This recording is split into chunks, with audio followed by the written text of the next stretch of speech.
কোথায় পালালো সত্য? দুধের বোতলে, ভাতের হাঁড়িতে? নেই তো। রেস্টুরেন্টে, হোটেলে, সেলুনে, গ্রন্থাগারের গভীর গন্ধে, টেলিভিশনে বা সিনেমা বেতারে, নৌকার খোলে, সাপের ঝাঁপিতে? নেই তো। গুড়ের কলসি, বিষের কৌটো, চিনির বয়াম, বাজারের ব্যাগ, সিগারেট কেস, পানের ডিব্বা, জর্দার শিশি, লক্ষ্মীর ছড়া, নকশি পাতিল, চৌকির তলা, সবই খুঁজিলাম, খুঁজে দেখলাম, নেই তো।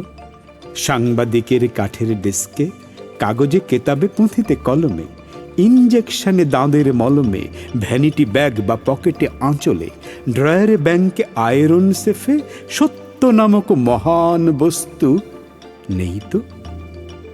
কবিতায় নেই, সঙ্গীতে নেই, রমণীর চারু ভঙ্গিতে নেই, পাগলের গাঢ় প্রলাপেও নেই, নাটকের কোনো সংলাপে নেই, শাসনেও নেই, ভাষণেও নেই, আঁধারেও নেই, আলোতেও নেই, রেখাতেও নেই, লেখাতেও নেই, উত্তরে নেই, প্রশ্নেও নেই, লেবাসেও নেই, সিলেবাসে নেই, পারমিটে নেই, বোনাসেও নেই, হতাশায় নেই, আশাতেও নেই, প্রেম প্রীতি ভালোবাসাতেও নেই, এমনকি কালোবাজারেও নেই।